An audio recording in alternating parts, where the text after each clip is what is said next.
when suddenly I felt someone pushing me to the ground. Ouch! I screamed. I fell on my side, but before I got the chance to get up, I felt someone handcuff me. At first, I got excited and thought it was my crush from school acting all playful with me. I mean, I've been sending him signals the past few weeks. But then I heard a car coming, and someone screaming, "Get the door open, hurry!" What?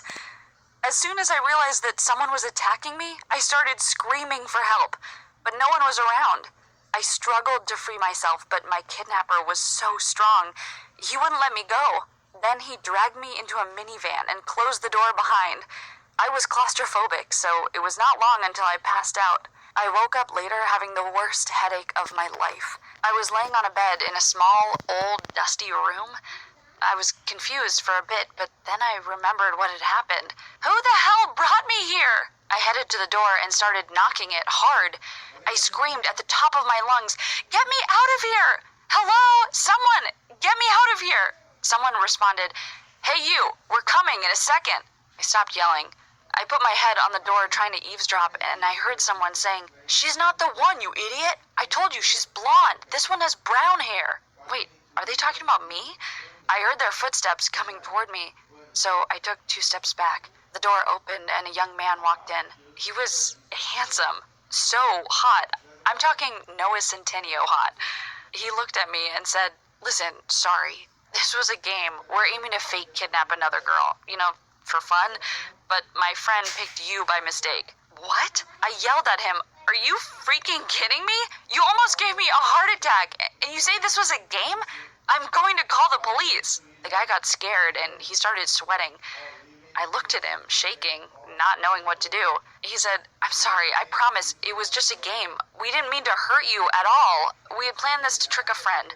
Please, we're just 2 stupid high school boys." Seeing him so confused and stressed made me feel for him. So I said sarcastically, "You losers, I thought you were a badass gang that kidnapped me to blackmail my father. Move, I need to go out." I took my bag and headed to the door. The guy had a stupid smile on his face and said, "Wow, that easy?" I didn't respond. I just got out, ordered a taxi, and went back to school like nothing had happened. They just ruined my morning, that's all. I thought that I would never see that guy again, but to my surprise, a week later I found him working in a fast food restaurant that opened recently in the area. He was the cashier. When he saw me, he said, "Here comes the strongest girl I know." I smiled and said, "And here is the wimpiest boy I know." He laughed and handed me the change with a piece of paper that had his number.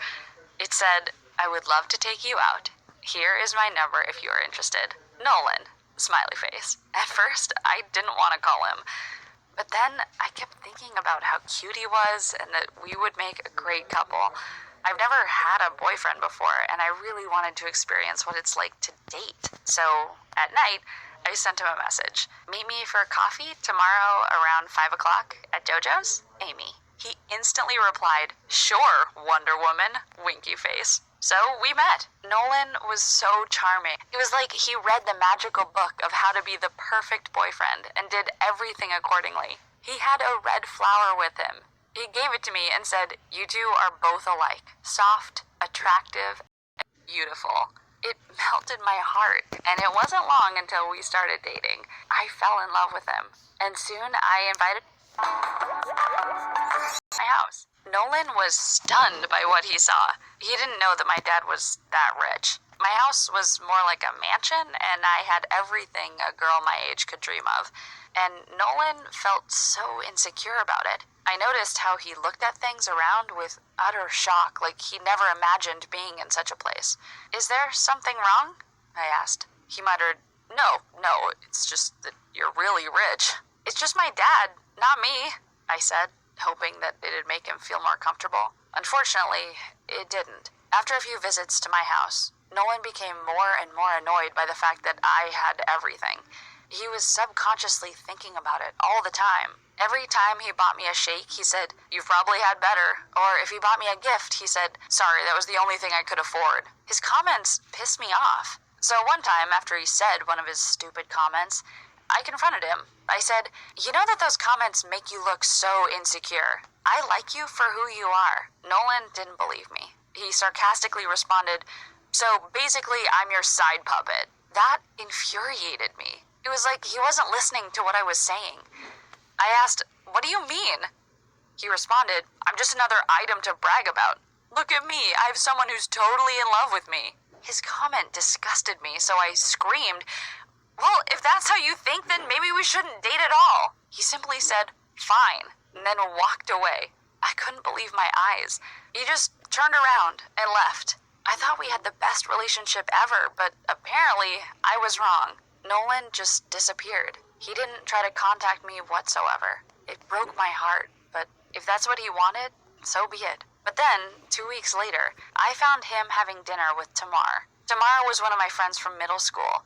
She was the Kim Kardashian of our group, the richest and the most spoiled of us all. But I stopped seeing her because she was too full of herself.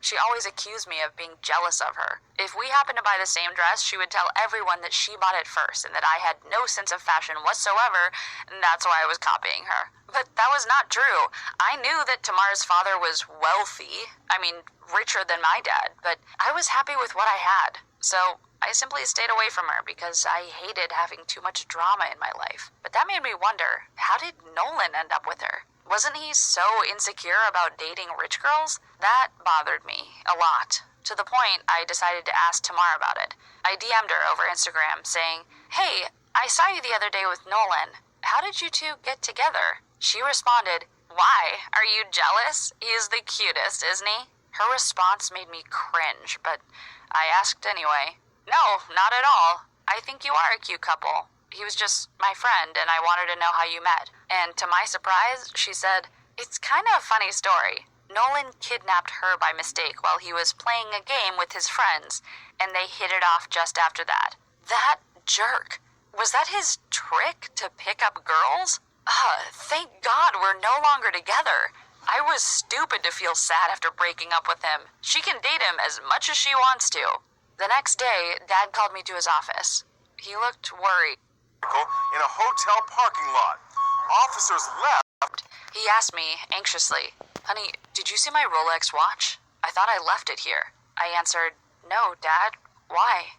And he responded, "It's been missing for a while and I can't find it." Then he added, "Never mind, I probably lost it somewhere." I went back to my room, feeling sad about it. That watch was my dad's favorite because Mom had bought it for him before she passed away. He never took it off. Where did it go? I started looking for it everywhere when I suddenly had a weird feeling about it. When Nolan visited me, he used to go 3 or 4 times to the bathroom. When I asked him about it, he said, "I've got a condition." I didn't want to embarrass him, so I just waited for him. Is it possible that he took it? No. He's a playful guy, but he's not a thief. I tried to brush it off my mind, but I couldn't. It was bugging me, and I needed to make sure it wasn't him. So I spoke to Tamar again and asked her about Nolan and if she noticed something strange about him. Tamar was irritated. She said that everything was quite fine and she would appreciate it if I stopped bothering her. I was embarrassed, but I plucked up my courage and said, "Hey, Tamar, I promise this is my last question. Did you lose something expensive lately?" I thought she would hang up, but she kept quiet for a while and then said, "Come to think of it, I lost one of my diamond rings lately, but I may have forgotten it somewhere." That sneaky man. I couldn't keep my mouth shut. I explained everything to Tamar, how Nolan used the same trick with me and how I suspect that he stole my dad's watch. She was furious that Nolan manipulated her that way. I thought she was more pissed because I dated him first, but anyway, we both decided to get revenge. One night, Tamar invited Nolan for dinner at a fancy restaurant, and while they were having dinner, she excused herself to go to the bathroom. But before she went, she took off her expensive golden bracelet and put it inside her bag. I was sitting at a table next to them, ready with my camera. But to our disappointment, Nolan didn't go for it. We thought he would be tempted to steal it because it was worth thousands of dollars, but he didn't do anything. The date ended and nothing happened. Tamara went back to her house with Nolan. I followed them and I sat in my car waiting outside for Nolan to get out of the house. I wanted to speak to Tamar to figure out our next step. I got bored, so I started scrolling through my Instagram, and then I got a notification from Tamar's account. She went live. What happened? I clicked on the video and, oh my God, Tamar was shooting a video of Nolan. She was upstairs and he was downstairs. I watched him as he stole a wooden antique and hid it in his jacket. The comments started popping up. People were shaming Nolan. But the weird part was that many girls recognized him. Some of them said that Nolan was their boyfriend, and they too lost a few things when they were dating him. He was a pro. I called the police while the video was still on, and they arrived 10 minutes later. Nolan was arrested, and he returned all the things he'd stolen from people and spent 3 years in jail, along with his friends who helped him with the fake kidnapping. After the whole thing ended, I went to speak to Tamar. I wanted to thank her for what she did. My father got his watch back, and he couldn't be happier. I thought we could be friends again, but when I called her, she said in a nasty tone, "You don't have to thank me. You're still a loser. Just don't get into trouble again, you stupid girl." Gosh, she'll never change. What do you think of my story? Let me channel.